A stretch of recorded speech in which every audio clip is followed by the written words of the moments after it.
Hello and welcome to this edition of A Gamer Looks at 40. I'm Bill Tucker, and if you've never checked out one of these 3 questions episodes before, I think you're in for a good time. At least I think it's a good time. I had a good time asking all these questions, but in case you've never listened to this before, here's how it works. Throughout the last 2 to 3 months, I've conducted a number of interviews with fascinating people. And whenever I do an interview, I always ask my attendees or interviewees 3 random, ridiculous questions. I ask the questions, they do their best to answer, we have a little fun, and it serves as a warm-up for the conversation. Just kind of get ourselves talking and get ourselves conversing and just feeling comfortable. And what I do is, over the course of a couple of months, I ask these people the same 3 questions. And what I do is, when I get enough answers, 2 to 3 questions, I throw them into an episode. That way we can check out what various people who we've heard on the show before, or maybe not even have heard yet, think about different topics and different games and characters, etc., etc. And what's cool is that invariably something neat comes out of it. A neat conversation, a little mini short story, sometimes something really poignant and profound, honestly. So this time around, I clearly forgot about this and forgot about the bucket, because I have, let me count them up, 1, 2, 3, 4, 5, 6, 7, 8, 9, 10, 11, 12. I have 12 people represented on this particular episode. That's a lot. Hence, it's 2-hour runtime. But you know what? It's summer. Y'all going on road trips and day trips and vacations and flying. Pop this in, listen for a couple hours, and you're going to hear 12 different groups of people talk about the same 3 questions and provide markedly different answers for different reasons. It's a good time. But before I announce the first question, let's introduce the panel. Yes, there are 12 people here.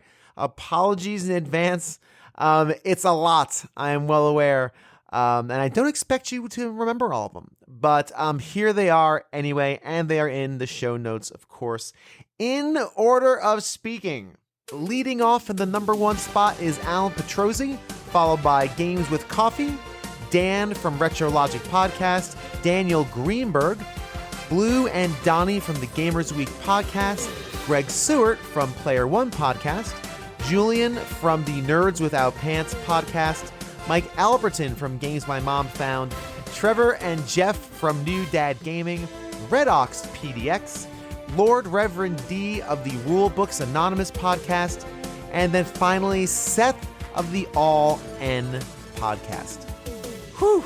Were you writing that down?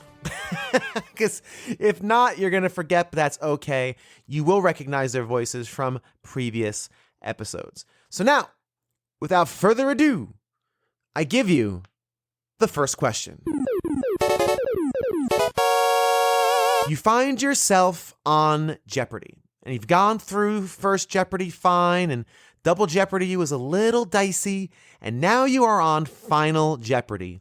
Which video game category would you love to have show up? Like, you get it and you know you're going to rock it. Oh, yep, nailed it. I'm going to win. And which category would you hate to have show up in Final Jeopardy? The one where you get it and you're like, forget it. I'm just going to draw a smiley face on the board and prepare to lose epically. Let's start with Alan and see what he had to say.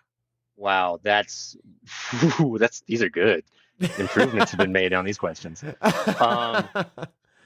One I would love would probably be like video game geography. I think it'd be really cool to have questions that make you have to know the locations. These potentially awesome, potentially really dumb sounding locations that you will have to name.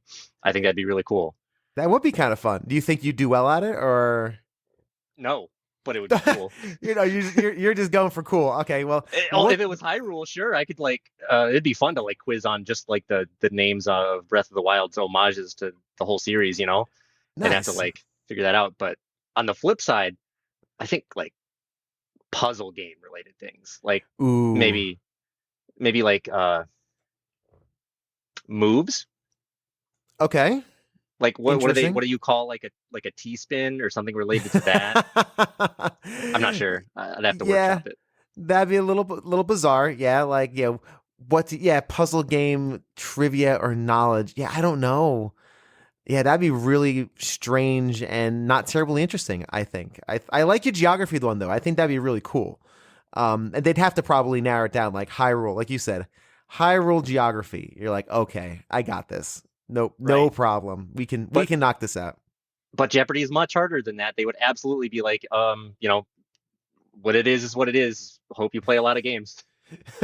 Yeah, they would not make it easy on you for sure.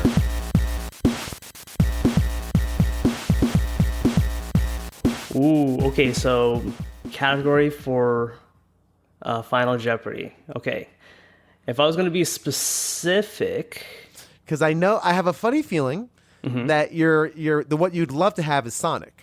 Right. I'm sure but Sonic I'm going to actually choose something different. But you gotta be specific. Yes. Okay. No, the funny thing is that the other answer was going to be anything related to the lore and mythos of Final Fantasy VII. Ooh, okay. Yeah, I could see that for sure. Yeah, given your book, and your novel. So, yes, cool. So, what's your specific thing that you want to be like? Oh, this would be great. If that comes up, I got it. I win. Bet it all. All right. So, if I was going to be specific about this, knowing Final Jeopardy, it's not going to be overtly difficult, but it's going to be in a specific niche style answer to which you have to ask the question. Okay. It would probably have to be a description of a character, either one of the main cast or possibly something about Sephiroth. Silver-haired general who is trying to attain godhood by slamming a meteor into the surface of Gaia in this video game. Who is that character? And the answer would be, who is Sephiroth? There you go. Okay, that's good. I like that. Final Fantasy VII is one I kind of forgot about, but yeah, that makes total sense again given your writing. So that's great. Yeah, for sure. What would you hate to show up? This category shows up, and you're like, I lose. I'm done. I'm doomed. Modern video games. Wow, anything modern. I mean, I catch up enough to know, but then there's just so many games to like catch up on that you can't realistically get to any of them. Like some of the more popular ones, like even like Fortnite, Overwatch, sure. Warzone, Call of Duty Warzone. I mean, I know these by name, but I have nothing. I have nothing or no frame of reference for any of those. So if I see that, I'm like, oh, I could give it a shot, but I'm like, I'm probably not gonna. I'm not gonna win this one. Who's bet $1? So what's the year cutoff for that? Like, what's considered a modern game for you? Like anything after X year. I'm gonna say about 2019. Okay, that's not too bad. So you're thinking anything from the 2020s right out. Please don't ask me about like a game from the last 3 or 4 years. Okay. Yeah, that's because fair. I've not played any major AAA title for I think the last big AAA title, and if you don't mind me interrupting, sorry. The last big AAA title I played. No, that was Final Fantasy. That was Final Fantasy VII Remake. Sorry. Yeah, so that was the last one I played. But again, Final Fantasy VII, it's born and bred in my blood, right? So I mean that doesn't technically necessarily count. But if I'm talking about non-Final Fantasy AAA games, it would probably be God of War for the PS4.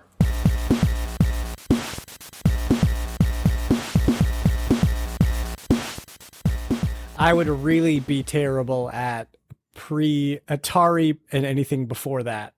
I'd be horrible at it. That's just not my generation. I played a little bit of it, but as far as like history goes, like I'm out. I'm totally out. So you kind of started with the NES, that era? NES was my first, yeah. Okay, so anything before that gets dicey. Don't ask you about Yar's Revenge or anything like that. Gotcha. No, yeah. I mean, I have some favorites in that. Like I'm not totally inept, but it's like if I'm gonna go on Jeopardy, better not be anything before NES. Like I NES. Yeah. Right. I can handle almost anything after that, but Atari was just not my generation. Gotcha. And what would be the one that you're like, come on, please show up? It might be N64. N64 Wow. or GameCube. Okay. Now, GameCube was really hot for me because that's when I had my own money and I would just buy anything that was out. I bought Cubivore when it came out because I was like, here's a new thing. That's a terrible game. I actually bought Cubivore. I know of Cubivore. I know of this thing. I've never seen it, but it's legendary now. Terrible game. But like, nice. One of the most expensive GameCube games in the world now. I bought it for $40 new. Yikes. And I think I returned it or traded it in like a week later, honestly. Oh, man. Yeah. Oh, it was just that bad. It was not good. But yeah, I think GameCube probably would be my number one.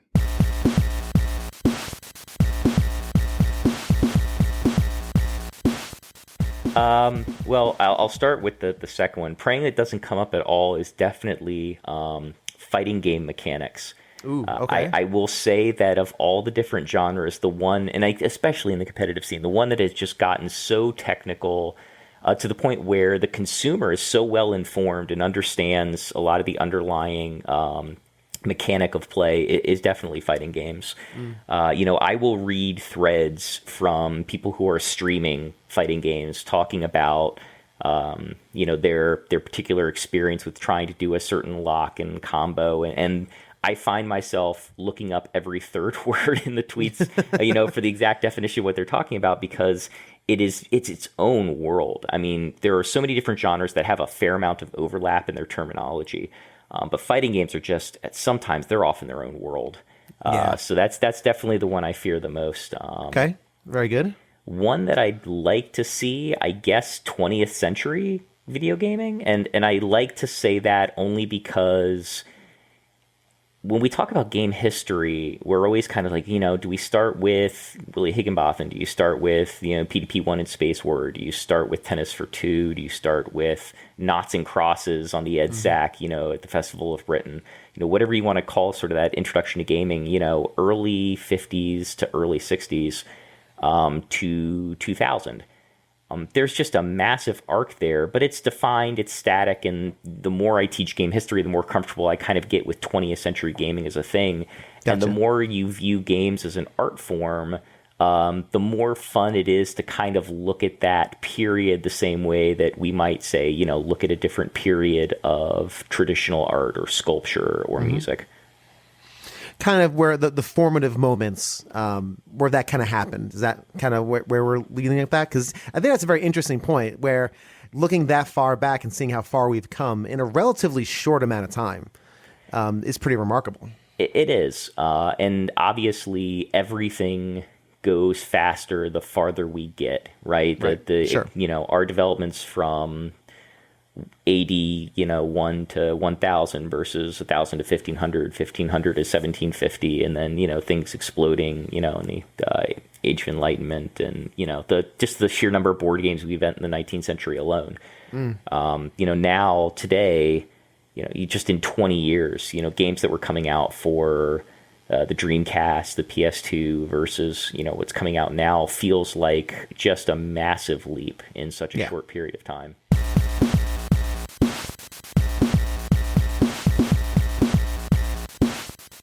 So it could be like, Eastern RPGs. You're like, oh, I got this. Or for Blue, maybe I'll just give you the answer. Kingdom Hearts maybe shows up. And you're like, done. I win. Maybe not. You know how many characters are in that series? No, nor will I ever find out, because why would I play that game? I'm teasing. It deserves its reputation. I'll just say it that way. So what about you, Blue? What would you be like? Oh, I got this. I'm very confident I'll do well and win this game. I don't know. Maybe first party Nintendo games. Maybe. Okay, first party Nintendo games, cool. And which one would you be like, oh no, I'm doomed. I might as well just put a smiley face because I have no idea. I'll never answer any question from this category. Oh, and any sort of battle royale. I got freaking nothing. Whatever it is that children play these days. I would say you're not 14, so I wouldn't expect. I would just like, okay, thanks for having me. I'm gonna go. You'll just put a joke answer in. Yeah, totally. A Kingdom Hearts answer. Donnie, what about you, man? What category are you loving, and which one are you hating? I would say if they put something with like the early NES black box games, that would be my category. Or even if it was just like this version has a sticker seal, this version has a matte sticker seal, or whatever, and I'd be like, oh, bam, I know it. Yeah, I can totally do that one. I'd win double Jeopardy and triple Jeopardy all day long. So, and you're saying like the black box, like just regular old baseball, like the action series and the sports series. Is that what you're saying? Right. Yep. Yeah. Okay. Baseball, Hogan's Alley, Wild Gunman, etc. I think the category that would scare me probably would be RPGs. Yeah. So RPGs. Yeah. Okay. I like RPGs. I just don't. I don't know a lot in the historical sense when it comes to like Final Fantasy or Dragon Warrior or Chrono Trigger with the JRPGs, et cetera, et cetera. I think as long as you could stick to like the main ones, but there are so many really obscure JRPG series that half of them never even made it over here. And then a lot of them, if they did make it over here, good luck trying to find one and be able to play it. So yeah, that'd be an intimidating category.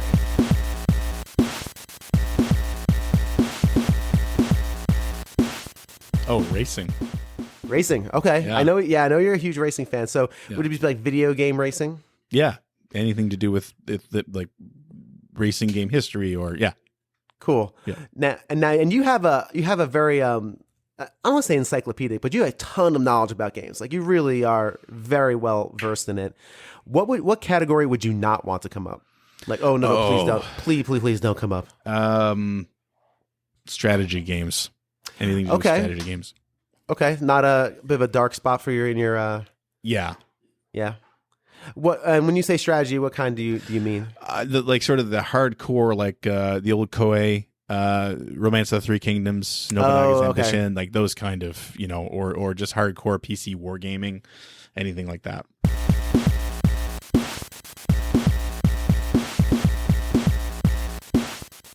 Oh, Final Fantasy. Final Fantasy. You feel confident that you could just rock out Final Fantasy for like a mass market game show? Absolutely. Okay. Like I don't claim to be like the foremost expert or authority on Final Fantasy, but it is my favorite series. I collect like the mainline games. I probably own 12 or 13 copies of Final Fantasy IV right now, like physical copies for different formats. Wow. Okay, yeah. It's an illness, as my listeners know. So I'm done with the US releases, so now I've moved on to Japan. So I just recently picked up Final Fantasy 7, 8, and 9 for PS1 in Japan because I was like, okay, I need to grab these before these skyrocket because they're still cheap-ish, but not cheap anymore. Okay, yeah. And so now I'm moving on to PS2, and that includes like all the Final Fantasy 11 expansions. It's a whole thing, purely for shelf copies. That's cool. Okay, so Final Fantasy. All right, I like that. Which category are you like? Please don't come up. Please. I got nothing.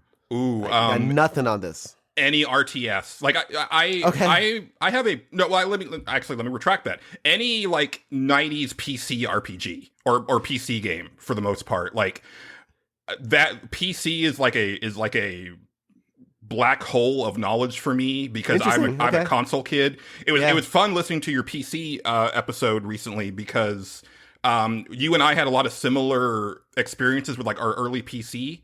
Mm-hmm. Like I played Mega Race. Like I remembered that. See, yes.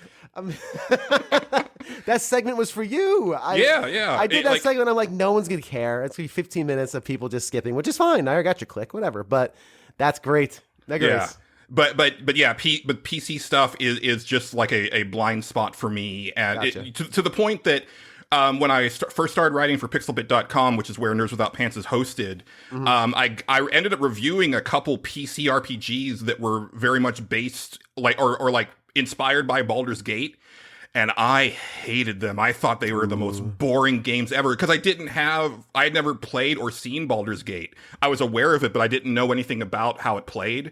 So I just didn't have that touch point. And so like those reviews are like very mediocre. If I go back, they're probably pretty good games now that I have played games of that style more. Sure. But at the time I was like, who made this? Why would you make this? This is so slow and boring. Like, what are we doing here? And now I understand the context. Yeah, totally.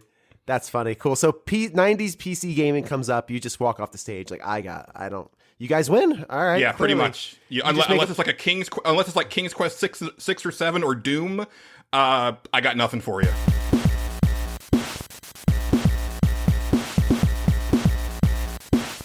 Okay, one that I wouldn't want to show up because I have the least amount of history with would be PC adventure games. Oh, wow. Okay. Because I have adventure. played one in my life. So, which one did you play? Space Quest 5 for an episode a long ass time ago. Whoa, that is so random. So wait, you've never played Day of the Tentacle or Maniac Mansion or Shadowgate? None of that? Wow. Okay. It's an era that I just kind of skipped because I didn't really have a PC. Well, I had a PC, but I was scared of computer games, I think, because it wasn't as simple as the SNES, just pop the cartridge in and turn it on. So I stayed away from PC games, except for the ones that my older friend introduced me to. Gotcha. And the one we all had the older friend who, go ahead. Yeah. He was a neighbor that we knew, then he moved near where we lived, and he was like 4 or 5 years older than me, and I was like 10 at the time. That's funny. I look back and I'm like, okay, this is odd, but we were good friends for a while. We all had that one friend who had the really good PC we could play games on, I think. I had one, my cousins who had a good rig that not rig at the time, but PC they could play on, so yeah. Oh, this wasn't, I had a Packard Bell with Windows 95. It wasn't great, but it could run some stuff. I had a Packard Bell too. My first computer was a Packard Bell. It had a Windows 3.11. Ooh, that's before my time. There's a whole episode out there. Oh yeah, you're a younger lad than I. So, you young bloods had Windows 95. We had Windows 3.11. So, that's fun. So you got to play some of those games, man. Day of the Tentacle is stone cold amazing. You can buy it on everything. Like, I'm sure I own it on multiple things. I just never gotten around to it. One day I want to cover it in the show at some point. And then which category are you like, please come, I got this? SNES RPGs. Oh, okay. I have played not all of them, unfortunately, but the majority of them. Okay, that's a good one. What would you say other than Chrono Trigger? We know your love of Chrono Trigger is well documented, and maybe Final Fantasy. Other than a Final Fantasy or Chrono Trigger, what would you say your favorite SNES RPG is? One that most people don't know, Live Live. It's a Japanese-only game that never came here. Okay. But I have a lot of love for that game, but it just doesn't... Well, it didn't come to America, so it's kind of... But yeah, I really love that game. Now, you did a show on that, I think, right? Yes, I did. Okay, I thought so, yeah. Live a Live. That's so random. It's a good game, but it just isn't known by majority of people because, well, it didn't come to America. I only found it because of emulation. Gotcha. And I That's pretty cool. So if you love... And it's a Square game? Yeah.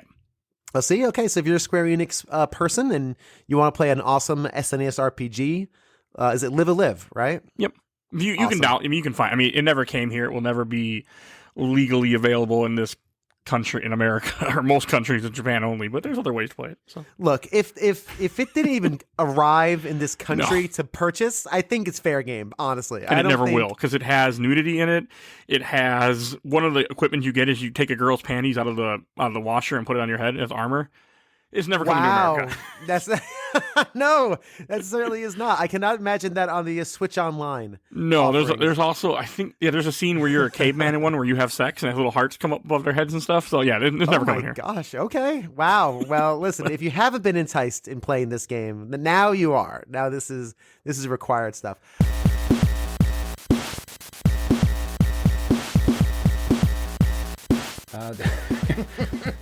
The worst one would be describe the plot of Metal Gear Solid 5 plot points.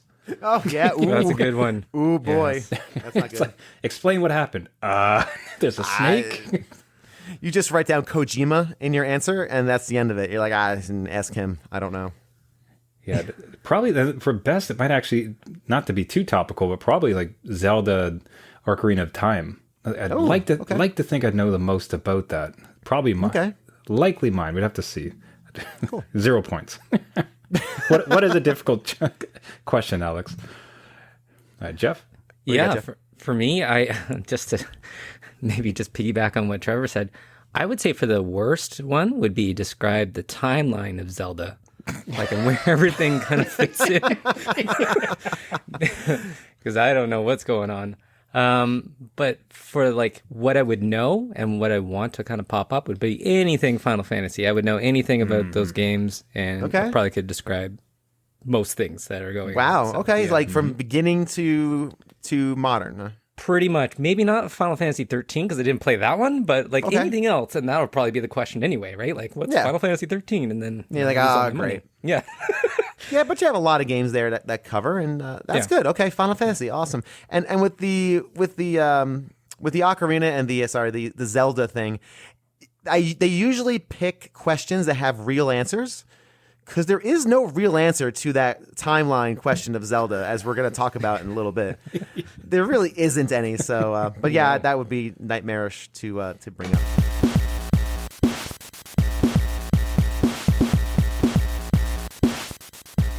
Excellent. So, okay, let me get this straight. We're doing Jeopardy, and LeVar Burton's host, right? And then I've sailed through the first couple of rounds, of course, right? Of course with my broad history of 19th century British literature, right? And we get to the final Jeopardy, and the category, for me, the number one choice category for video games is going to be action platformers in Super Nintendo and Nintendo Entertainment System era.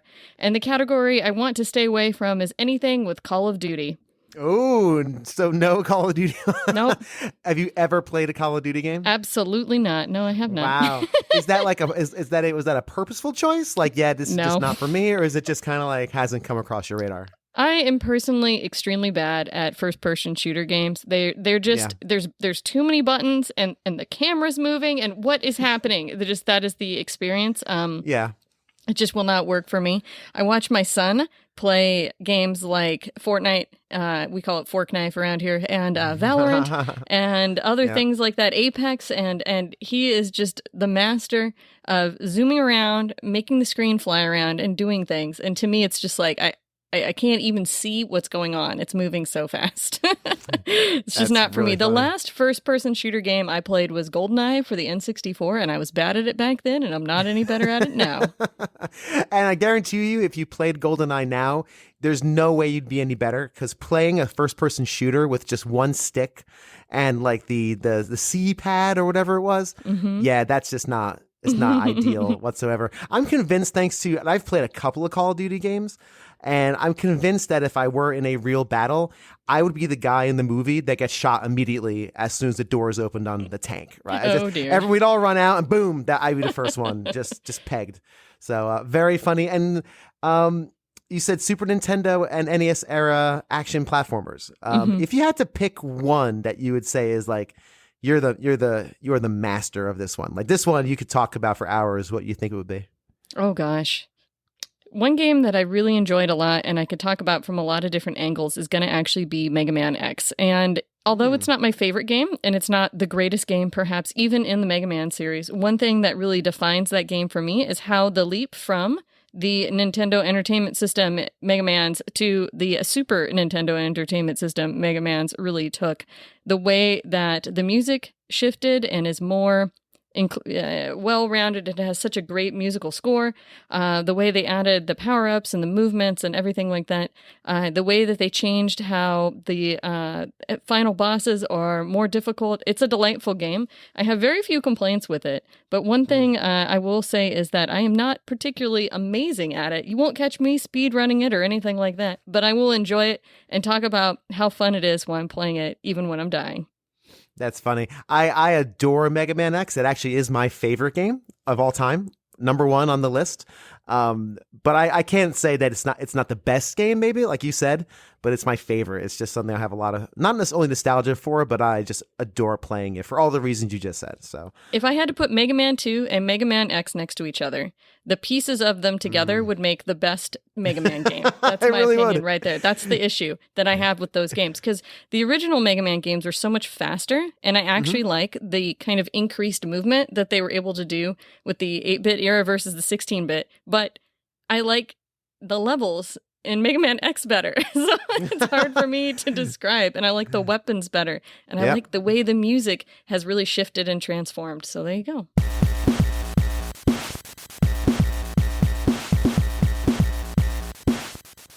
Most hated would be sports games. I'm not very good at those. Okay.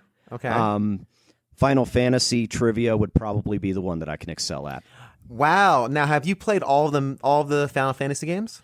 Pretty much. Okay. So there's no holes in there? Wow. Awesome. I sunk a lot of hours into Final Fantasy 11 with my brother, so I mean that's one of my favorites, and all sorts of cool stuff in there. Cool. And does that include some of the like the tactics and those entries? Oh yeah, tactics is my favorite. If you were to ask, if you were to meet somebody who had never played a Final Fantasy game, which game would you start them with? If I'm starting them with a regular Final Fantasy, probably 6, because I think it has one of the strongest stories. Mm-hmm. Interesting. It's actually my favorite. I adore 6. It's just, which one would you say is your personal favorite? Ooh, that's a good one. It's going to be either 6 or 10, I would say. Those are sometimes the big toss-ups. And you can throw 7 in there. But I played 7 as an adult. I never played it as a kid. Okay. So I don't have the nostalgia for it that a lot of people do. But it is a great game. It's very well designed. The materia system's fantastic as well. And why not sports games? Are you a sports fan at all? Or is it just simulation sports not doing it for you? I am a sports fan, but I'm just terrible at those games. Fair enough. Fair enough. I always find like I'm a big hockey fan. And I like NHL 94 on the Genesis, right? Top 5 sports game ever made. I love that game because I can just pick it up and play it and feel like I'm playing hockey. I don't want to have to like figure out the angle of my shot by holding the right trigger down and then the left stick at a certain angle. And it's way too much thinking. And then I got to worry about the salary cap and contracts and RFA. And I just want to pick up the game and play it. I want to pretend like so I'm with you on modern sports games. All right, very cool. Real quick, who's your hockey team? Oh, I'm a Devils fan. Nice. New Jersey. Yep. I dig that. And you? Las Vegas Knights. Okay, Vegas Knights. Okay, yeah. I respect the Knights. It kind of bugged me that a team that was brand new to the league, end up like, doing so well. Yeah, it's kind of like, man, you gotta be like the Kraken. You're supposed to suffer for a few years before you become fantastic. Well, I'm in Nevada, so I mean, this is like our first hockey team, so I kind of got to root for them. You got to do it then. You got to do it. That's cool. It is a cool story, and it's a good fan base. They really love their Knights. So I'm glad hockey's doing well in Vegas, which is like a non-traditional market. It's not Canada, it's not New York, etc.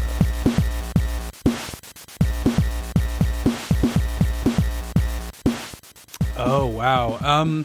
The one that I would love would probably be something related to music, so like video game composers, maybe. Ooh, okay. I have a pretty good knowledge base of that. I'm a huge fan of video game music. And then, oh man, the one that I would hate would probably be like JRPGs. I feel like JRPGs are a little bit of a contentious point of my gaming pedigree, I suppose. So I've played a lot of like the big ones, the Final Fantasy 6s and the Chrono Triggers, but like I played my first Dragon Quest game like 2 years ago. Oh wow, okay.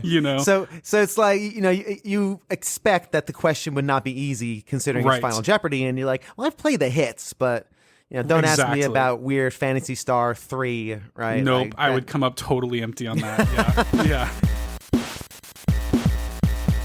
You know what's better than nailing Final Jeopardy with that answer nobody else on the planet would have had except for you, my amazing patrons. Many thanks to Pete Harney, Ryan from the Gamers Week podcast, Seth Sturgill from the All N podcast, and Dan from the RetroLogic podcast. Y'all are exceptional. And you know it. I mean, you just know it. It is just who you are. If you want to join these fine folks, be sure to go to patreon.com/agamerlooksat40. $2 gets you early access to episodes 3 whole days, Friday instead of Monday. Exclusive polls, other information, and more content. And I know I said last few months ago, no other people content. I'm still sticking with that. I got some ideas for some cool stuff that'll be patron-only focused. So if you want to get in on that goodness, patreon.com/agamerlooksit40. Question number 2. Mount Rushmore. Beautiful, stunning, majestic.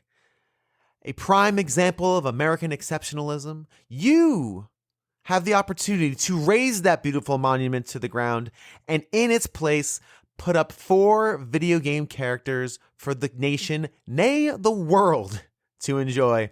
What 4 video game characters do you put on Mount Rushmore? Okay. Link, sure. Mm-hmm. It's good. Oh, wow. I really had the second thought. Oh, Snake. Wow. Okay. So Link and Snake. I got He's got a defined jawline that absolutely deserves to be on a monument. Let's see. After that, I mean, it's historic. What would the George Washington of video games be? Ralph Baer? Would it be? Would no one understand that if I did that? I don't think anyone would get that one. I think that'd be a real deep cut. Miyamoto. Sure, we'll just throw him on there. Why not? Sure. I mean, you said video games. You didn't say how related, right? Or did you? Fair. I said video game character. I didn't. Never mind then. All right. Link, Snake. Let's see. Mario could be. Yeah, sure. Sure. Why not? Sure. Let's see. Iconic. How many presidents are on that thing? 5? 4. 4? Only 4? Thank goodness. Okay. So my 4th one would probably be it'd have to be, I'm thinking Crash. Ooh, wow, that's a really interesting pick. Wow, Crash Bandicoot. Why Crash above like a Sonic or my first thought is always like Pac-Man. Like that's a good school retro pick, isn't it? Yeah, and he's thought about doing Pong, but I'm like, how do you do that? 2 paddles, a stick and a ball, Yeah, because Pac-Man, he'd be easy to carve. First off, like I can save money on the cost of building a monument right there. I had to have thought to do Steve because he's literally just a square. Good old Steve. Good old Steve. But you can make a joke about Minecraft and having to build in caves and whatever. Yeah, it's very meta. Yeah, sure. Yeah, they have a little hidden cave inside the monument. It's when you think of like video game icons, right? You kind of, for me, it immediately goes to like console games, and then I had to think of mascots, and it just went to Crash. Sure. Even though I technically had it with Snake, but Yeah, I mean, but I think Crash is definitely more of a mascot than Snake. Just not even just in the fact of design, and that was Crash was the PlayStation mascot for a while. That's kind of what they were leaning on. So, yeah, interesting. I like those picks. They're different, and that's good. Different is good on this show for the 3 questions.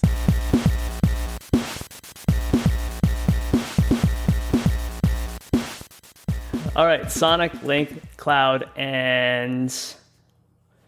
Okay, those 3 were really easy. Now the 4th one. Oh boy. It's always the 4th. It's always that 4th. I was about to say that is the quickest anyone's answered this question. So okay, so Sonic, Link, Cloud, and because of those 3 are my favorites, right? Those of course. Those 3 are the trifecta of my entire video game personality, my own avatar, as you see. But the 4th one, that is a good question.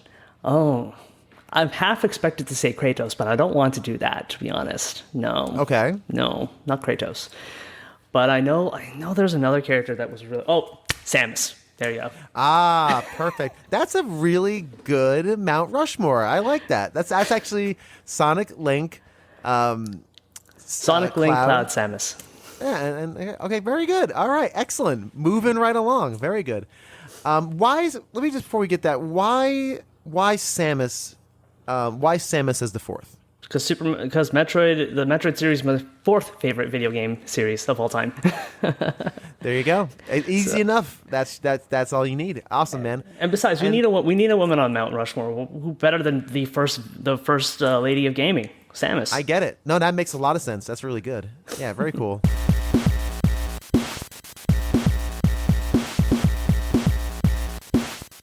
Okay. Now we got to get Donkey Kong on there. He's my guy. He's my main in everything.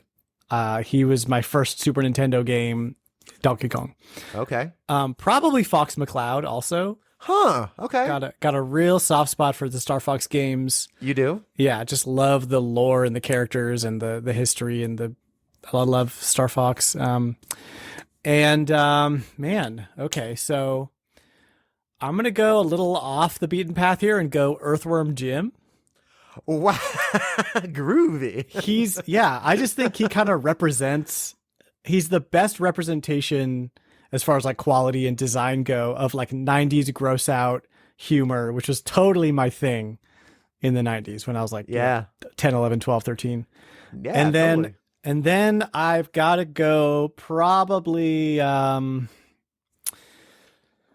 got to go something Pokemon, but I don't like, maybe just Pikachu, even though he's not my favorite, but he like kind of represents the whole universe. Mm-hmm. So I would probably go either Pikachu or Ash Ketchum. Okay. I think Pikachu's a good choice. So we have Donkey Kong, Fox McCloud, Earthworm Jim, and Pikachu. That is a really interesting Mount Rushmore. I think Earthworm Jim is a very good choice. I don't know if I'd put him in my that kind of like a top 4, but as you said, as a representative of an era, I think you could do a lot worse than that. That's actually a very interesting pick. I like that. That's cool. I tried to pick things like Donkey Kong had to be in there. Star Fox is just like one of my favorite games to play. Earthworm Jim represents a lot of my childhood, and then Pokemon is just like that like the like biggest multimedia franchise. I love the games up to a certain point. So yeah. And you need to have at least one thing on there where the kids can go, Pikachu, I know what that is. See, right? I'm going to make more money on this because there's Pikachu on there. Exactly. So, the kids are going to line up just to see a giant stone Pikachu glaring down at them menacingly. And then they'll be like, who's the weird worm guy? Yeah, exactly. Don't look too deep into his history. It's a little weird, but it's a little strange. A little sketchy. Jim. A little sketch.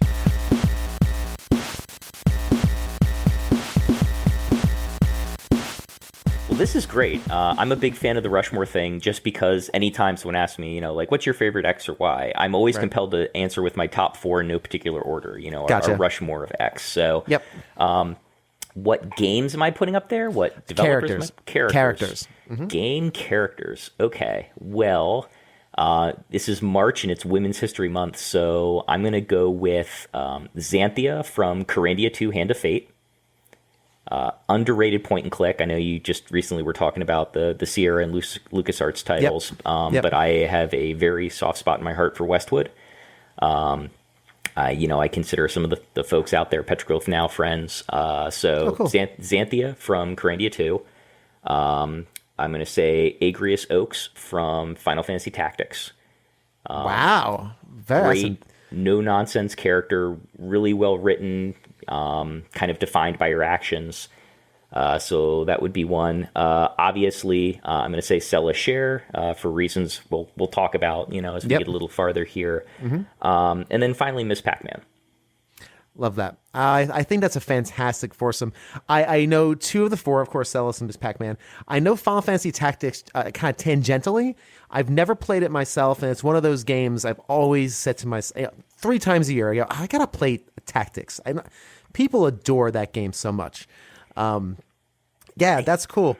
And I love the fact that you incorporated women's history. That's fantastic.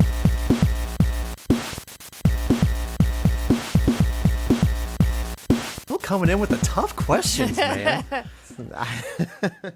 Blue, I'll let you go first. I'm trying to remember who was in my top 5 from that episode we did. Okay, I'll go Pac-Man, Mario, Sonic, Donkey Kong. I like that. Those are good. That's exactly what I was thinking. I mean, well, then you shouldn't have let me go first. Well, those are the icons of the industry, are they not? Mm-hmm. not Maybe a lot of swap people in pick- Pikachu, maybe. But yeah. For Donkey Kong? Yeah, for Donkey Kong. Okay. You watch your mouth. I'm just saying, if you didn't want to double up on Mario and Donkey Kong, who did debut in the same game? Right. But it was Donkey Kong's game, right? It was not Mario's game. It was Donkey Kong's. Correct. I think that's really a really good selection. I think that's very. Pac-Man's come up a couple times. I like Pac-Man because he'd be easy to carve.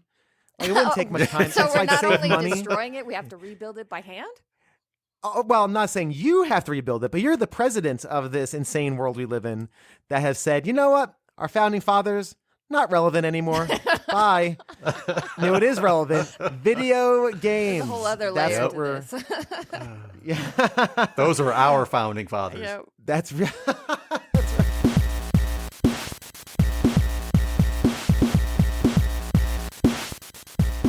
I mean, this is going to be such a boring answer, but I think you got to say like Sonic, Mario, okay, Bonk, and Bonk. Interesting. Okay, go ahead. Yeah, continue. and Pac-Man. I like Pac-Man. Pac-Man. I like Pac-Man. I was thinking the same thing. I was thinking, I don't know if I would put Sonic, but almost you kind of have to. But why Bonk? Bonk that's an outlier. Because my most sort of treasured era for video games is the early 90s. That's where I feel the 90s was fantastic. The early 90s in particular. I mean, I fell in love with, I was playing video games since I was very young. You know, in the 70s I was playing them. Sort of fell in love with games in general in the 80s with the NES. But when the Super Nintendo and Genesis and TurboGrafx were like the three systems that were the current systems, that was when I like dove in head first. I was just steeped in video games at all times. Like that's what I cared about. That's all I wanted to do. That's when I decided that I wanted to be in the games industry at some point in my life. So that's why the first three characters that come to mind are the three, because mascots were so huge in the 90s. Totally. I mean, they meant everything. It was Sonic and Mario and Bonk. Bonk was, even though the Turbo wasn't very successful, Bonk was a big deal for a little while. Yeah. So, he was on commercials and such. I remember Bonk commercials. Yeah. Every time my daughter headbutts me when I'm carrying her because she has a knack for doing it. Like, I go, relax, Bonk. Come on, chill out, relax. Cool, but no Arrow the There were some really no Arrow weird, the Acrobat. No Arrow the Acrobat or gosh, there were so many weird Sparkster and Sparkster.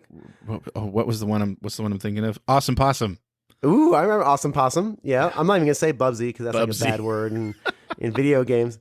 Also, what would you consider a cool spot in Mask? Yeah, right. I guess kind of. Although he was a marketing, yeah, he was more marketing than anything else. But he had a good game.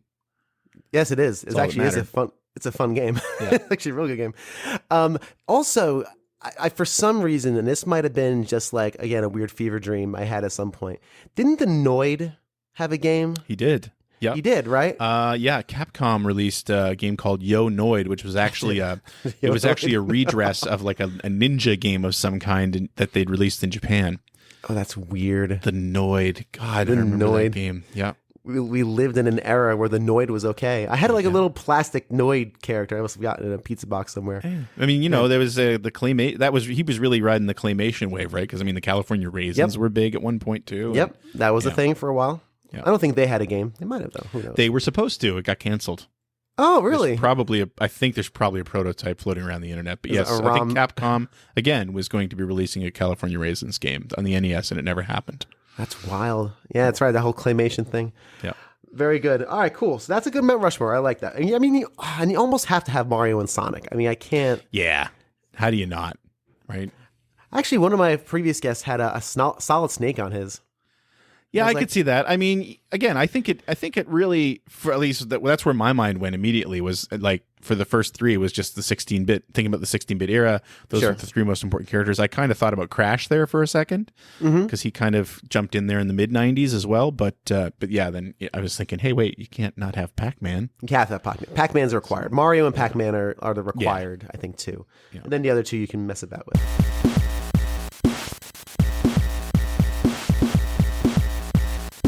Ooh, that's a good question.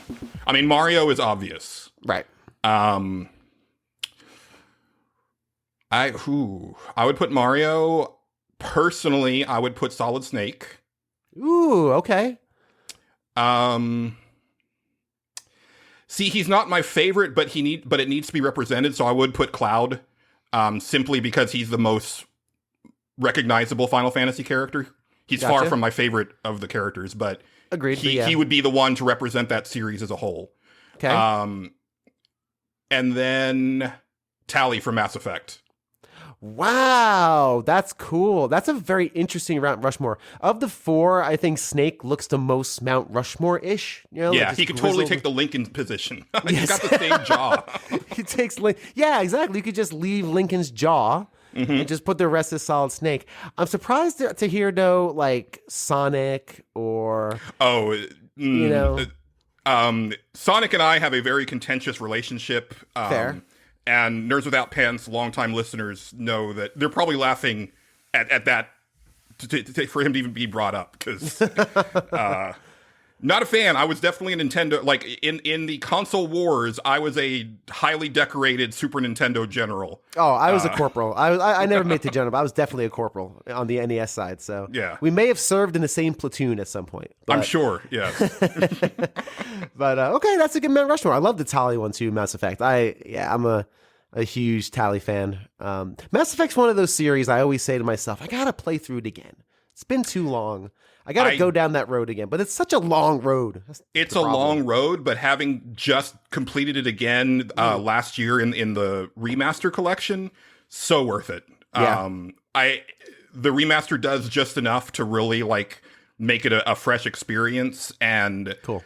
Definitely like the DLC, which I had not played for Mass Effect 3, makes a big difference. It's a big game.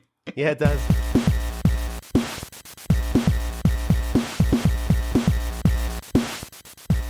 Mario, Link. Those are my first 2. I mean, I'm going to go by what I think would just be up there based on who deserves it the most. Sure, yeah. And those 2 came really quick. Yeah, I know. And people have been selfish to be like, oh no, these are my 4 favorite. And I like the way you're treating this. You're saying, no, I'm gonna make something for the good of the medium. Right? Probably Mario, Link, Master Chief. Those are 3 that really changed the game. Because Master Chief changed first-person shooters so much, or Halo. Yeah, they did. Yep. And a 4th one is not coming to me. All right. Let's say a Big Daddy. That's what we're going to put there. Hey, there we go. It's I'm not happy the with best, that. but I can't think of another. That's fine. I'm good with Big Daddy. That's cool. Yeah, of course I'm good with that. You would anything that reminds me to take the taste of BioShock Infinite out of my mouth. As FYI, I can't wait to talk about that. Oh, I can't wait either. I don't even have notes. It's all in my head. They're all in my head. Oh, so good. I can't wait to talk about it. Oh man, I'll say this about BioShock Infinite. As of this recording, I'm having more fun with it than I thought I would. I'm glad to hear that. Yeah, still not a good game, but I'm having a little more fun with it. I'm streaming the entire experience, much to the enjoyment of my brother-in-law, who's watched every bit of my streaming of it. And he even commented, he's like, "You're having more fun than you thought you would." I'm like, "Yeah, yeah."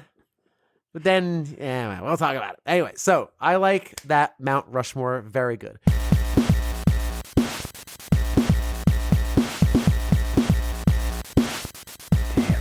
Okay. You want to tag team this one, Trevor? I'll say 2. Yeah. Okay, go for it. Okay, I'll say Mario. Well, wait a minute. That's steal my. Yeah, sure. Take the low hanging fruit. Hey, you said you go next. All right, so go for Mario for sure. Mm-hmm. And do we put Dr. Robotnik up there, or do we? Dr. Robotnik. No, we'll Mario, and we'll do Sonic. Okay. We'll get the main headlines out of the way. Good. And now, Trevor, you get to pick up the pieces with 3 and 4. Beautiful. It feels like it doesn't count, but it should count. The creator of Mario, and I'm blanking on his name, Miyamoto?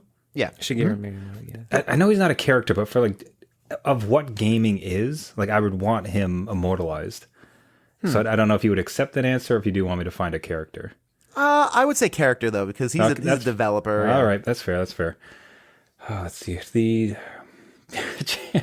You could say Mario holding Miyamoto's head, maybe if you want to really immortalize him. But that's okay. I would go. So I'd say Crash Bandicoot, not because he's a representation of a time where it was all right, like gaming, we're super edgy and cool. Check out how baggy my jeans are. Yeah, games. So it's more the nonsense factor of what he is, as opposed to like the character was so amazing and memorable. Mm-hmm. Right. And I'm trying to like not get. So that was a PlayStation where I'm trying to find like another system that's not Nintendo. But Nintendo tends to. It's hard. Yeah, Nintendo tends to have the lion's share of it.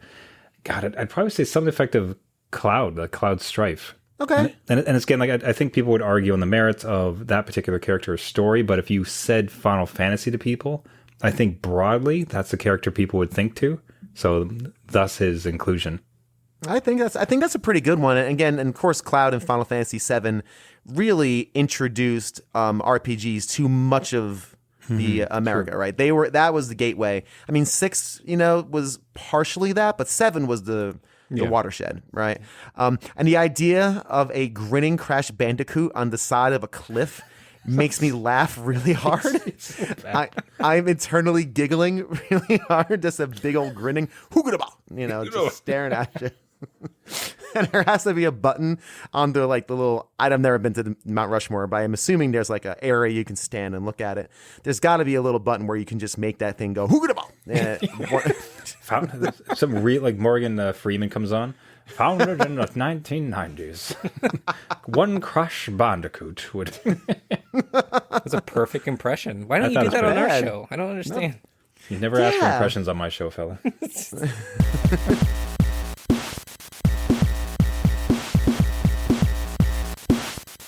Four famous video game characters. Okay. Yeah. We're going to go with Mario. Right. Link. Sonic. And now I have to think for a minute for the fourth one. The fourth is tough. The fourth is always the tough one. You only get one more slot, so you have to be mindful. Yeah. Who's the fourth? I'm going to just go with my gut, and I'm going to say Kirby, just because he's got a new game coming out, so it's in my mind right now. That's awesome. I love Kirby. How could you not have Kirby? Kirby could be just devouring the other half of the mountain. That would be the thing. Very good. And you have to have Mario and Sonic in there. Yeah. I think those are required, and I think Link's an interesting choice too. Why Link above again like a Mega Man or even like a Pac-Man? That may be even more formative. Why would Link slot in that maybe that 3 spot? Well, The Legend of Zelda: Link to the Past is my favorite game of all time. So there you go. That's a good one. Easy, simple answer for you. There you go. Excellent. You have full creative power. You have the ability to shape the new Mount Rushmore. Who needs presidents when you got Kirby? I'm into that. I love that.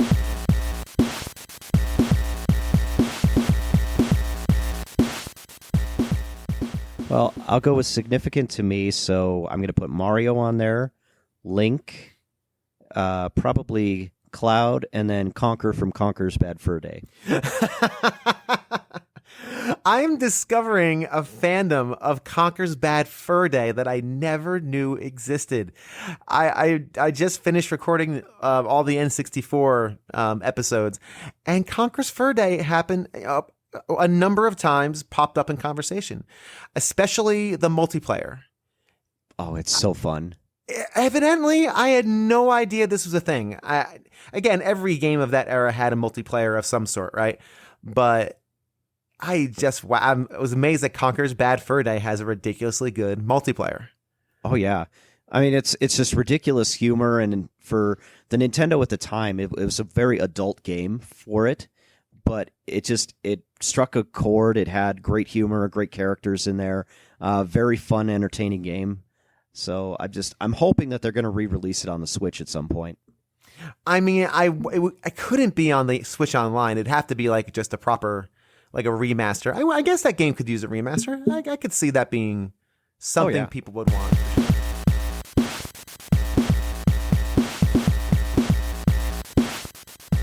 Oh, wow. Okay. Well, I mean, Mario has to be on there. Sure. Right. Man, if it's so, okay. If this is based on my personal taste, and if this is based on like gaming history, is a totally different thing. So I guess I'm going to go the gaming history route since we're talking about Mount Rushmore. Well, remember, you are the crazed president of this mad land. I guess that's true. You could put your 4 favorite, 4 that are most historically significant. You could just pick them out of the hat. It's totally up to you. Okay, well, if this is just like you're all just powerless to stop me, and I can put whoever I want on there. No, totally powerless. Yes. So we'll do. I'll still do Mario. I would do Banjo-Kazooie. I would probably do Skull Kid from Majora's Mask. Wow. And okay. I would probably do Gum from Jet Set Radio. Whoa. Okay. Yeah. A couple of deep cuts there.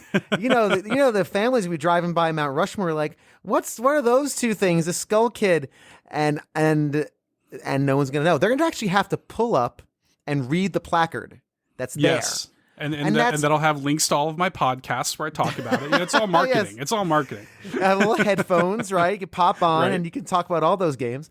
That's an interesting selection. I love that. Do those characters, especially Jet Set Radio and Skull Kid, do they have a lot of personal connection for you, or? Very much so. Okay. Yeah, very much so. Jet Set Radio, and like I've done video essays about Jet Set Radio. Like that series means so much to me. That's like a defining moment for me in a game that just like really shaped my personality, and the character of Gum is the one that I associate most with Jet Set Radio, not necessarily Beat, who I think is kind of the poster boy of Jet Set Radio. Right. Yeah. And then like Skull Kid from Majora's Mask. Majora's Mask is, I don't really have like a defined favorite game of all time, but my closest version of that is Majora's Mask. So Skull Kid not only represents that, but I also relate to him a lot as a character. And that game just kind of like floored me when I replayed it on 3DS. And I love Skull Kid. That's cool. We'll have to talk a bit about that more when we get to, if we can get to the Majora section tonight. Sure. If not, no big deal. But that's interesting. All right. Very unique and different take. And as Mount Rushmore, I love it. I like the unique ones. Those are always fun.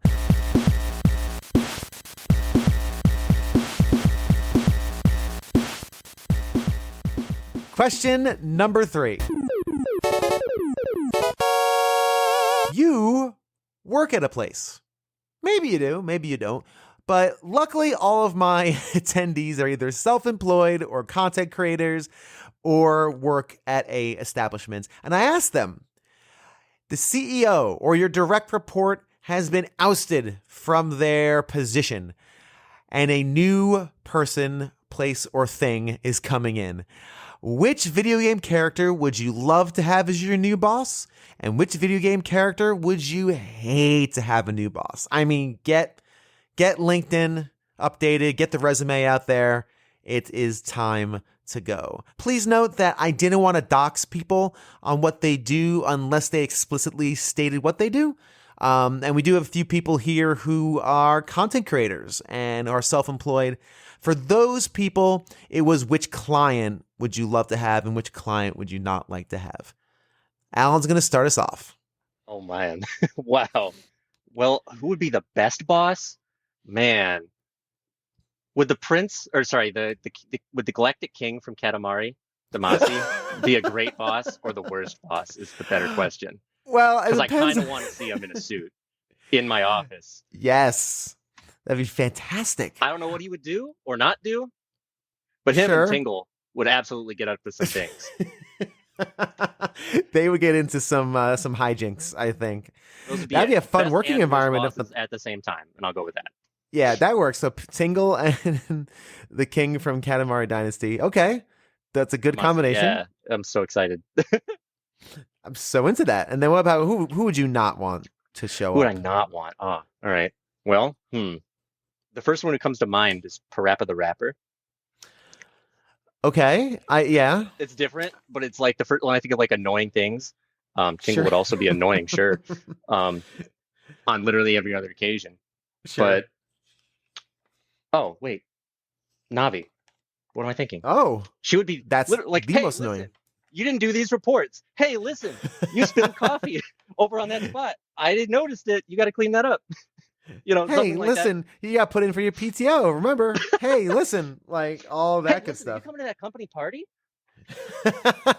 And not only would it be a hey, listen, but it'd be very joyful and fun, especially if you're having like a bad day or there's no empathy coming out of Navi. Yeah. There's just like, well, hey, listen, I know the customer's annoying, but hey, at least you have a job. It's like, hey, listen, your metrics are slipping, and we're thinking about laying you off. something awful? Like, where it would go from there?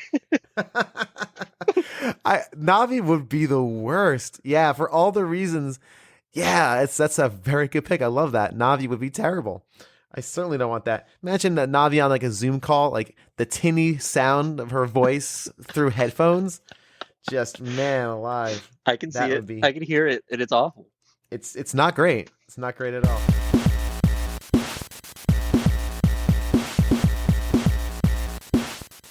Oh man, this is tough because I work for a very large technological company. It's been around for good 100 and something years. So okay. Yeah, so it's a well-known one. I will not reveal it because confidentiality laws and all that jazz. I don't want to dox anybody. That's why I'm cagey about it. Yeah. No, but it is one of the bigger technological companies. It deals with it does a lot in healthcare. It does a lot in building controls. We're kind of like in everything. Our company, which is pretty crazy. I work as a sales estimator for building product solutions. So that's my bread and butter. If my CEO we're gonna have to talk. We're gonna be a little bit specific. Am I talking regional CEO or am I talking global CEO? I would say someone you're a direct report. It could even be like a direct report ish. Yeah. Okay. That narrows it down a little bit easier because I have to go global. I'm like, oh man. Actually, if I was going to say my worst, I would say Rufus Shinra. Worst CEO. Nah, he would. I don't. Yeah, no, not great. Ethics would be a serious issue with that guy. Yeah. And we'd tanked right to the ground if Rufus Shinra was CEO of my company. I'm just saying right now. But in terms of the best CEO, now that is a very interesting question. Someone charismatic, Balthier from Final Fantasy XII. I think he would make an excellent CEO. He's got the charisma, he's got the attitude, he always has a plan, and he's the author of his own story. And he can translate that easily to a company and guide that company through a story of their own, right? He's the leading man, of course. Like as the leading man, as a CEO, you are the leading man. So right, exactly. No, I think that makes a lot of sense, and I like that too.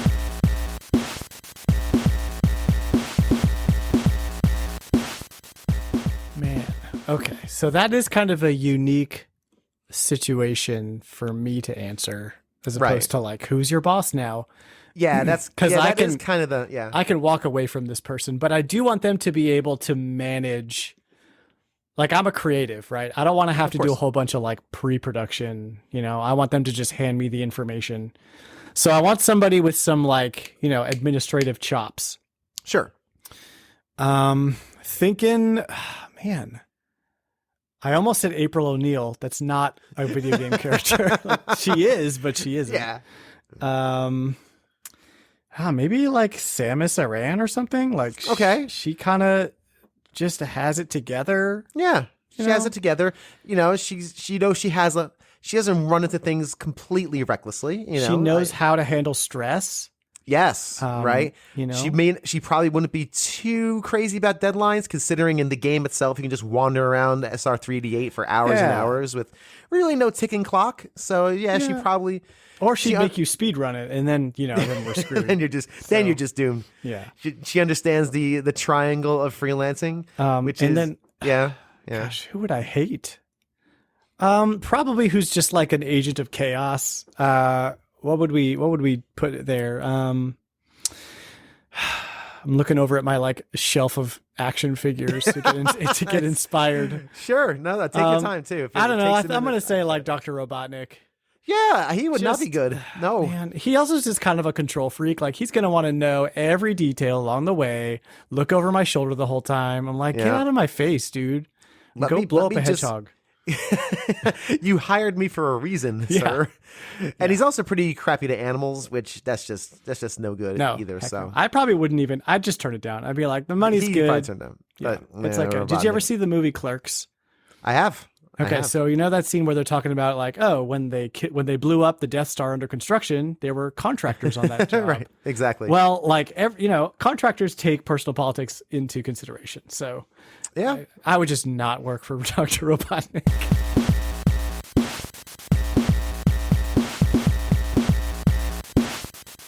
Well, okay, so I love the dean of our department, Rick Davis. He's awesome. He was on my thesis defense panel. So I would be loath to replace him. But if I have to, so he's going to be in charge of the College of Visual and Performing Arts. Okay. So in that vein, why don't we go with the I can never remember the character's name. The god that you play as from Okami. Oh, shoot. Amaterasu or something along those lines. Okay, yeah. Right. I know exactly what you're talking about, though, but yeah, okay. Right. So you really just, someone who's clearly capable, right? I'm not going to doubt their ability. Definitely has a distinct artistic flair and understands sort of that combination of beauty, but also being able to influence society. I think that's somebody who can be good, like, kind of guiding light for our department. Nice. Now, and who would you like, oh, no, please. They come in with an application in hand. You're like, oh, no, please turn that person away. The video game character least qualified to run the College of Visual and Performing Arts. Yes, this is the question you're being asked on a Thursday night. This is good. I'm glad I did not look these questions up. All right, so just uniquely unqualified, artistic. You know what? We have a lot of really nice things that people have built, art, sculpture, and stuff, and it's all over the walls. It's in the hallways of the building. I would be very afraid of someone who felt the need to kind of go around everywhere, but was not really in control of themselves physically. So I would say I'd be most afraid of someone like Octodad, or potentially the character from QWOP. Okay. Octodad's very good. Please don't break the students' exhibits. They work very hard on them. Yeah, that's really good. Awesome. Yeah, I don't think he'd be great. I think he would cause more problems than he solves. I think that's a very good pick.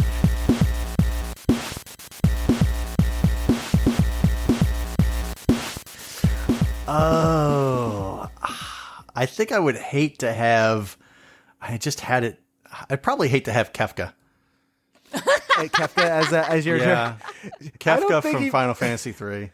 Yeah, not great. I mean, power hungry for sure. Absolutely. He would probably a little moody. Backstab you. Yeah, a little. Where's my? I said I wanted almond creamer in this, and then proceed to kick you off a ledge. Yeah, not great. Poisoning your tea. That would probably be a thing. Just maniacal. Although I think it might be kind of fun, but no, not to report to. I don't think so. And what about a character that you, Donnie, that you be like, thank gosh, there he or she is here. We're gonna thrive. Crash Bandicoot would probably be somebody I would love because he's. I think he would want to get in the right amount of trouble and keep things interesting at work. That makes like, okay, I'm waking up. I gotta get to work today to see what antics are going on. You do realize every stand-up would just be him going hoogada. Like that's all it would be. That's all it would be, and he'd be. I think communication might be a challenge. You're not wrong. You may have to rely on non-verbals. Like, so what's the state of the current that client? All right, that's great. Thanks. Helpful. Thanks for that insight. Yeah. Blue, what about you? I think a boss that I would like to have, I think Mario. Mario sounds like a chill boss. He'd just show up every morning in the office like, let's go, and be really encouraging. And, he'd take everybody out to play sports and go karting. And yeah, I think morale would just be to really throw a blue high shell on at the you? team. There's that, but...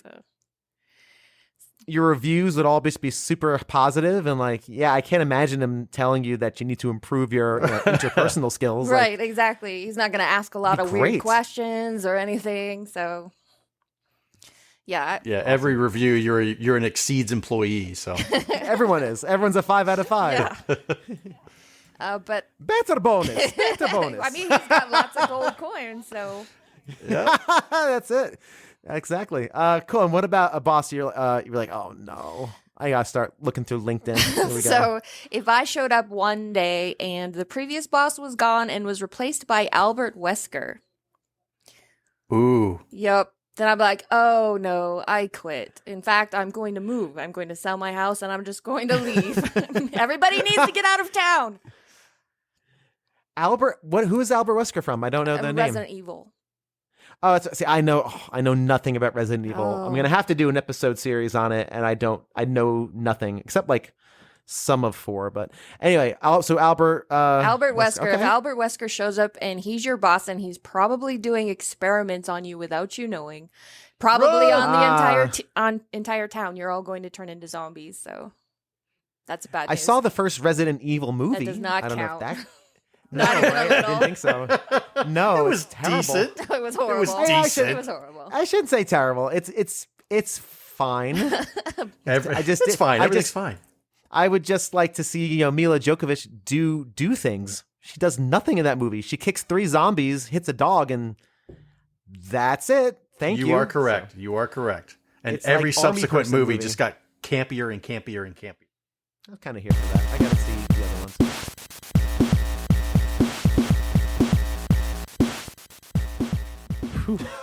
I have no idea. This is a tough one. Okay, sorry. There was two layups, I guess. I'm sorry. I mean, Dr. Robotnik would be a terrible one. Oh, he would be no good I at. wouldn't want. No, he would just turn everyone to animals. That'd be horrible. Yeah. So why not? Sure. So we'll say Dr. Robotnik, and I'm going to go back to the boring one. Mario. He clearly knows how to be successful. So. Okay, he's a good motivator. Yeah, always cheerful and yeah. hardworking. A good example for employees. It's nice to see an older, sort of middle-aged, overweight man be so successful. It's right, especially in the world of video games. Yeah. That's cool. All right, so Mario as CEO / editor-in-chief, and then of course we're gonna say Robotnik. My previous guest who I asked this said Wario would be terrible. Oh yeah, I'm like, oh yeah, he'd be bad. He would be really no good at anything business related. He's too unhinged.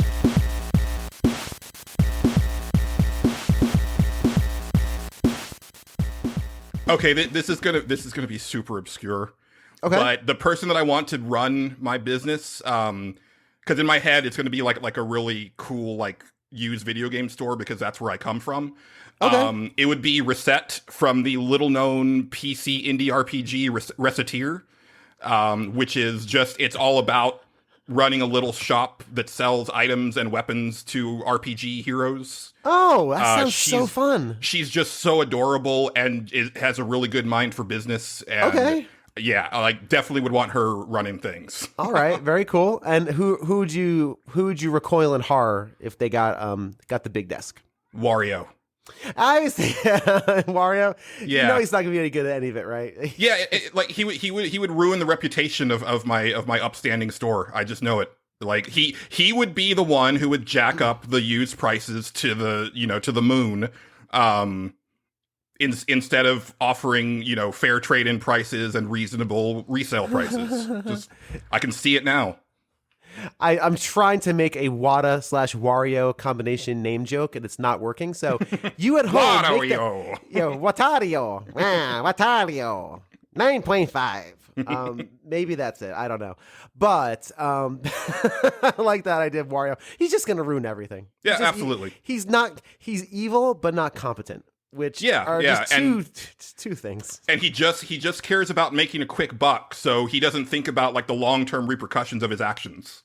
And even if he gets any cash in his hand, he's like the 6 golden coins. He doesn't do anything with it. He just sticks it into the walls of his castle and chuckles some more. So, yeah, Wario would be a terrible CEO. Yeah. He would not be great at all.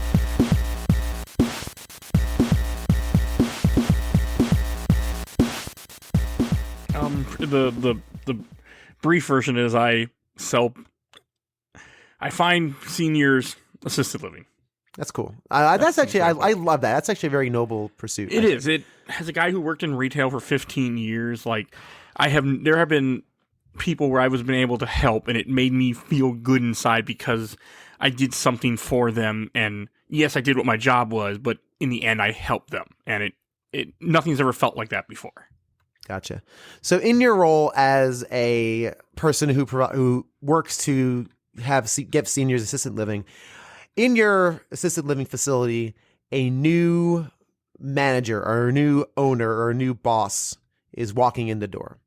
Which video game character would you love to see as your boss, and who would you hate to see as your boss? Let's go with Bowser. You would you would not want Bowser as your CEO or as your owner at the not a tyrant. Facility? You don't want a tyrant. Okay. No. Okay. And what I want to see Link, because he can't say anything to me. You go, hi. You know, that's it. The meetings would be really short and everything would be nice and easy. Everything's hi. So it would be a real easy job. That's good. That's good. So basically everything's email with Link, right? And Bowser would have like his 8 kids there, and they'd probably take all the management positions, you know, like it's real nepotism. Like they would just totally take over. Yeah. Bowser would be the worst, and Link would be great. And he's got a good heart, right? He's got a heart for helping, and you know, I think that's nice. And like you said, there'd be meetings. Imagine walking into a meeting with Link, sit down in the conference room, everyone's got their coffee. Link walks in, hi, and then just leaves, and then that'd be it. Like everyone just leaves. As I have learned, I don't like 2.5-hour meetings. I come from the world of retail. There was just work and run and round like you're crazy. Right. Then I get into the other field, office jobs, and I'm like, what? A 2.5-hour meeting? What is this? You need to talk about. No one can focus for 2.5 hours, y'all. Like you can't. Like it's not. Can't do it. That's just something I realize now that I work in an office job, and I'm sure people listening who work in an office job, like, yeah, I understand what you're talking about. No, totally. It's crazy. You can't focus on a 2.5-hour meeting.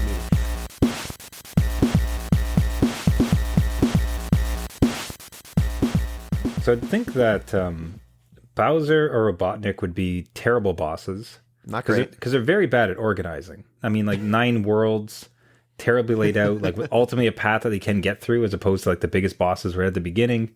Fair. They sound terribly organized. Yeah. So Bowser or Robotnik for bad boss. Sorry, Jeff, to take 2. Yeah, what are you doing to me? This is payback. This is payback from Mount Rushmore. Then for good boss, let's go with Tifa or Aerith. Tifa, because she actually runs a business. And then she seems super positive and happy, so it feels like she would be good to work for. Yeah, and let's be honest, Aerith's not going to be around very long. So exactly. Well, that is a promotion opportunity, you see. This is true. Replacing headcount.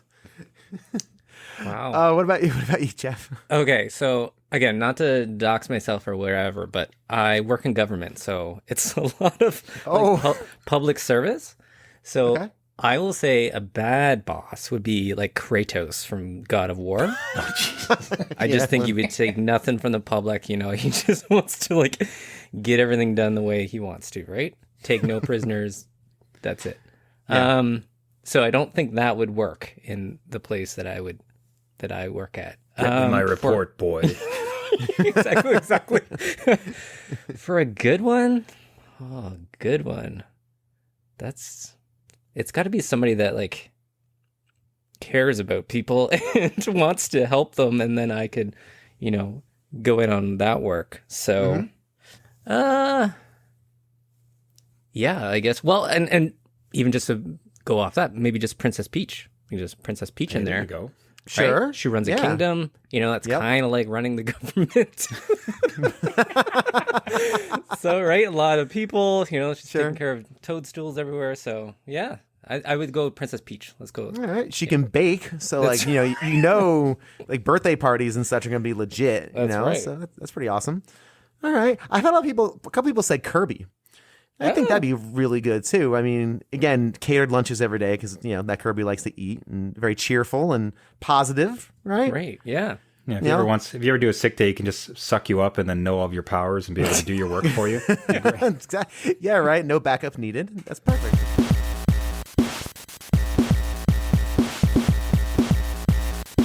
So I'm in higher ed. I'm a professor of nursing, and so my boss, the dean, who would I like?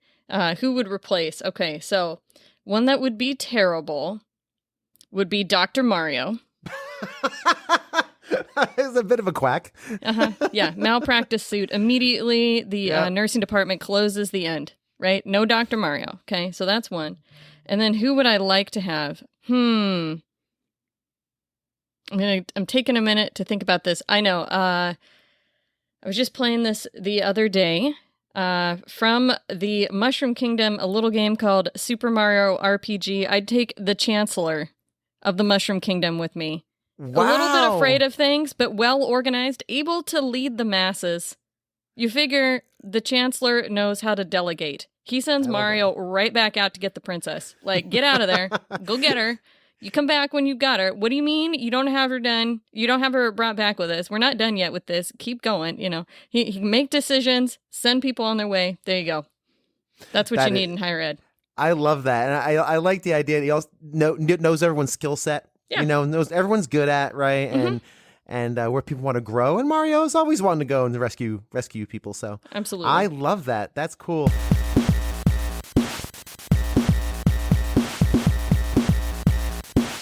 Well, I do work for a school district here, so probably be the superintendent that's getting kicked out. Don't want President Shinra from Final Fantasy VII. Yeah, no, I don't think he'd be education first. No. Although I feel that Sid from Final Fantasy VIII might be a good fit. That's not bad. That's not bad at all. Why do you think Sid would work? He strikes me as an educator that actually cares about his students, even though, I mean, he's training them to beat up the sorcerer. But he seems like he's really into education and taking care of his students. Gotcha. Yeah, I think those are both really, really good picks. I think President Shinra, yeah, terrible. That would be horrible. I can't imagine the board meetings. You know. Yeah, I can't imagine. This is an interesting one, but I'm actually like this is what I do. I'm a full-time content creator.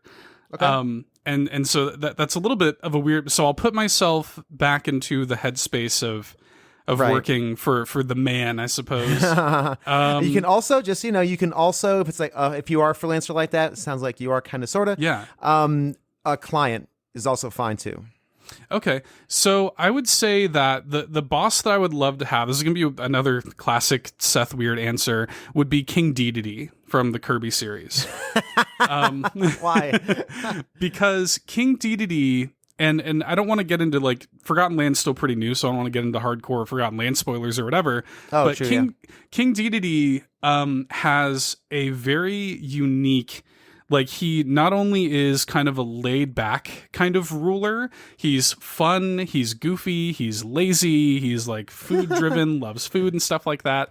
But then he really does care for his citizens. Like, he really, I mean, again, no spoilers, but, like, there's a moment in Forgotten Land where he really does, like, put it all on the line for his citizens, and I just think that that's really kind of beautiful about his character. He's like one of my favorite Nintendo characters. That's interesting. I never hear that kind of take on King Dedede. Yeah, and also there'd be lots of really good corporate lunches. Totally. Like, yeah. That'd be one of the main themes associated with him is gourmet race. I mean, he knows his food, right? So I'd be all over that. All sorts of catered events. That sounds good. And who would you hate to have? I gotta say, probably Wario. Mm-hmm. WarioWare is like one of my favorite franchises, but objectively, he's just like a bad friend. Like he kind of just like ropes everybody into designing games for the purpose of making him money. So he's kind of just like objectively a bad friend. I don't know how good of a boss Wario is, and garlic breath, so. Yeah, I don't think he'd be great because he'd be just useless with the money. Like he would just spend money like crazy, build himself a crazy. Well, actually, it wasn't his castle. He took over in 6 golden coins, but still, like very miserly. Like your bonuses would just be non-existent. Not into it. Yeah. I think his the reviews would always be negative. Wouldn't be great. Right. And then you look at Get It Together, the new one, and like you never know when you're gonna show up for a work meeting one day and y'all get like sucked inside of a video game. Like it's dangerous work environment. Really hostile work environment, I'd say. Right. Very good. Well, thank you for doing the 3 questions. Since you're a video game music fan, I want to ask you an old question from a previous set of 3 questions, like a bonus, if that's cool. Yeah. Since you love video game music, which video game song or soundtrack, right? You don't have to pinpoint the exact song, to make it easier. Which one would you have liked to have been playing at your birth, at your wedding, and at your death? Oh my gosh. That's a real tough one. So I actually did have quite a bit of video game music at my wedding. Cool. That's so awesome. Yeah. Yeah. Our wedding actually had a light Zelda theming. We had Koroks around the venue. We got married in a national forest, and wow. It actually was a little bit of my wife walked down the aisle to the fairy fountain theme, and our kind of like reception music was the Symphony of the Goddess, Skyward Sword theme, Ballad of the Goddess, and everything. So, I did actually have quite a bit of that at my wedding. Time of birth, I would probably say, when I think about birth, when I think about like kind of just a beautiful song that represents the start of something, I think about a couple of songs, but I think I would go with Dearly Beloved from Kingdom Hearts. People have selected Kingdom Hearts. I know nothing about it. Yeah. But I think someone's actually picked that before, and it's gorgeous. It's a gorgeous theme. Yeah. Yoko Shimomura is like a top 3 composer for me. I love her work, and Kingdom Hearts is like that soundtrack is absolutely stellar, and that song in particular, like it feels like the beginning of something. Like that melody has sort of a whimsical quality to it, while still being kind of like oddly somber at the same time, and very serious. Like there's something kind of, I don't know, it's just a beautiful track. There's a reason that is so closely associated with Kingdom Hearts. And then death, that's an interesting one. I would probably go with, so I have a weird relationship with Majora's Mask and death in general, but the song that kind of gives me this acceptance, or in a sort of melancholic sense that ties to Majora's Mask, would be Astral Observatory from Majora's Mask. Okay. I think that's sort of, I like the idea of sort of returning to the stars, of sort of looking up in the sky where, in Majora's Mask, there's a literal reminder of your impending doom waiting for you in the sky. But looking beyond that to the stars behind that moon that is threatening your life, I think there's something kind of beautiful in that. And I think that that's what that song kind of means for me inherently, is sort of just like, there's more to it. You don't have to just be afraid of that moon bearing down at you. There's stars beyond that moon, There are stars beyond that moon. That's a really poignant and really very touching sentiment. That's really very cool. Wow. I think that was probably the deepest answer I ever got to that question, and I spent like 2 months asking it.